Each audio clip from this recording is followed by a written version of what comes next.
Good morning to all of you. तो last video में हमने जो कोल्ड वेदर सीजन था उसके बारे में पढ़ लिया था। तो इस वीडियो में हम द हॉट वेदर सीजन उसके बारे में पढ़ेंगे। ये सेकंड पॉइंट है हमारा, the hot weather season. First बात करेंगे, टेम्परेचर की बात करेंगे। 3.5 month long summer weather season is the longest season in India. 3 और जो हाफ मंथ का जो गर्मियों का लंबा मौसम होता है, सीजन होता है, इसको इंडिया का सबसे लंबा सीजन माना जाता है। After March when direct rays of sun start after crossing the equator. तो मार्च के बाद जब सूरज की जो रेज है, किरणें सीधी पड़नी स्टार्ट हो जाती हैं, जो इक्वेटर को पास क्रॉस करके shifting toward the northern hemisphere, और नॉर्दर्न हेमिस्फीयर की तरफ आना स्टार्ट कर देती हैं, the temperature in the interior parts of the country start rising. तो जो देश के अंदरूनी इलाकों का या क्षेत्रों का जो तापमान होता है वो बढ़ना स्टार्ट हो जाता है, क्योंकि जो इक्वेटर से जो सन रेज होती हैं वो नॉर्थ की तरफ आना स्टार्ट कर देती हैं। तो इसी कारण जो नॉर्थन की जो एरियाज होते हैं उनका जो टेम्परेचर है वो बढ़ना शुरू हो जाता है। The maximum temperature the maximum daily temperature exceeds 38 degree Celsius in Nagpur in the month of March. तो जो ज़्यादा जो तापमान होता है रोज़ाना का, डेली का, वो 38 डिग्री सेल्सियस होता है नागपुर में। ये मार्च मंथ की बात करें, 40 degree Celsius in Madhya Pradesh, और मध्य प्रदेश में 40 डिग्री सेल्सियस होता है इन अप्रैल में, and 45 degree Celsius in month of मे, और मे मंथ में जो 45 डिग्री सेल्सियस तक हो जाता है, month may June in the north western parts. तो 45 डिग्री सेल्सियस जो तापमान चला जाता है। Minimum temperature at night remains between 21 degree से टू 27 डिग्री सेल्सियस। अगर जो रात के तापमान की बात करें हम, तो ये 21 डिग्री से लेकर 27 डिग्री सेल्सियस के बीच में रहता है। The average temperature in the southern parts remains comparatively low. अगर जो साउथर्न पार्ट्स हिस्सों की टेम्परेचर की बात करें, जो औसतन टेम्परेचर होता है वो हमेशा लो रहता है, due to the nearness to the oceans, क्योंकि ये समुद्र एरिया के पास होने के कारण, क्योंकि ये समुद्र एरिया के नज़दीक होने के कारण तो जो टेम्परेचर है वो लो रहता है। अब बी की बात करें, एयर प्रेशर, जो हवा का दबाव होता है, विद इंक्रीज इन टेम्परेचर, जैसे टेम्परेचर में बढ़ोतरी होती है टेम्परेचर बढ़ना स्टार्ट हो जाता है।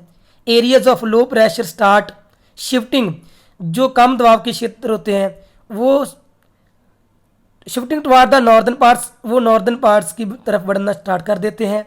इक्वेट्रियल लो प्रेशर बेल्ट एक्सटेंड्स, जो इक्वेट्रियल कम दाब की जो बेल्ट होती है, पट्टी होती है, वो एक्सटेंड्स करती है पैरेलल टू द हिमालयाज के समानांतर इन नॉर्थ में टिल छोटा नागपुर प्लेटो तक, and along the 25 degree north latitude in south, और 25 डिग्री नॉर्थ लैटिट्यूड के साथ साथ इन साउथ में ये साथ साथ चलती है।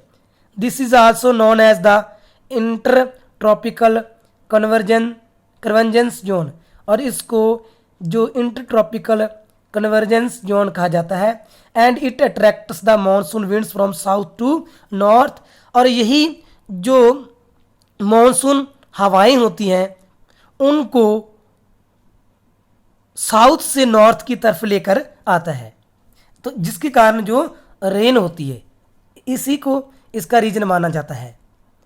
In the month of May and June, मई और जून में ड्यू टू हाई टेम्परेचर, ज़्यादा तापमान होने के कारण, a low pressure thermal depression develops in the north western parts of the country. तो देश के नॉर्थ और वेस्टर्न हिस्सों में जो थर्मल डिप्रेशन डेवलप्स, जो लो प्रेशर के कम दबाव की जो क्रिया है वो क्रिएट होती है, and the southern jet stream shifts, जो साउथर्न जेट स्ट्रीम होती है वो shift ward north of Himalaya, Himalayas की तरफ चली जाती है। दैट इज़ वाई, यही कारण है। ड्यू टू टेम्परेचर इन्वर्जन, तो टेम्परेचर के कारण a dynamic low pressure cycle develops in the air, तो जो कम दाब के जो चक्कर होते हैं, चक्रवात होता है, वो हवा में उत्पन्न हो जाता है। द सरफेस, जो सरफेस की ऊपर होती है हवा, उसमें जो लो प्रेशर के जो चक्रवात होते हैं वो पैदा हो जाते हैं। In this way a special situation develops, एक खास किस्म का जो हालात है वो क्रिएट होता है इन द नॉर्थ वेस्ट में, in which till the height of 6 to 7 kilometre, 6 से लेकर 7 किलोमीटर की जो हाइट होती है from the surface of the land, जो हमारी भूमि की सतह से ऊपर, the low pressure cycles join each other, एक दूसरे के साथ मिल जाते हैं जो कम दबाव के चक्रवात होते हैं।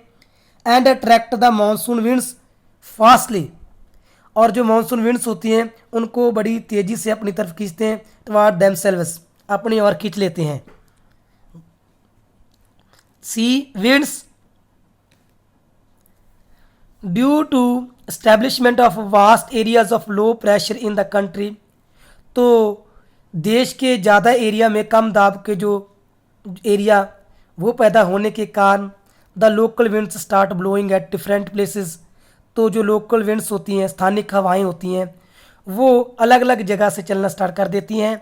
Hot and dry western winds, गर्म और जो खुश्क वेस्टर्न विंड्स होती हैं, move in the north western parts during day time, दिन के समय जो नॉर्थ वेस्टर्न पार्ट हिस्सों में चलती हैं, विच बिकम वीक एट नाइट, जो रात के समय में मध्यम हो जाती हैं, कम हो जाती हैं। ड्यू टू दिस, इसी कारण समटाइम्स स्ट्रॉन्ग थंडरस्टॉर्म्स, जो तूफान होते हैं, एंड इन द आफ्टरनून, और दोपहर में डस्ट स्टॉर्म्स, कम दूर की जो हनेरी होती हैं वो आती हैं। These cause heavy loss of life and property, इसके कारण जीवन और संपत्ति का भी बहुत नुकसान होता है। After crossing the dry and hot desert, जो खुश्क और गर्म मरुस्थलों को पार करने के बाद एरिया दीज वेस्टर्न विंड्स और वेस्टर्लाइज बिकम एक्सट्रीमली हॉट, जो वेस्टर्न विंड्स होती हैं बहुत ज़्यादा गर्म हो जाती हैं। And are locally named as loo, और इसको स्थानिक जो नेम कहा जाता है उसको लू कहा जाता है। Many people die due to the effect of this loo, बहुत सारे लोग इस लू के कारण, इसके कारण मारे जाते हैं। Because of its continuous blowing, क्योंकि इसके लगातार बहने से, चलने से, द नॉर्थ इंडियन प्लेन्स, जो उत्तरी मैदान होते हैं इंडिया के, become very hot and the intensity of low pressure increase further, तो ज़्यादा गर्म होने के कारण जो कम दबाव होता है वो लगातार इंक्रीज होता जाता है। तो इस प्रकार हमने ये चैप्टर वो कंप्लीट कर लिया है। इसके कोल्ड और हॉट वेदर सीजन कंडीशन के बारे में हम पढ़ लिया है। इसके जो क्वेश्चन आंसर होंगे वो आपके स्कूल की ऐप के थ्रू आपको सेंड कर दी जाएंगे। Thanks, have a nice day.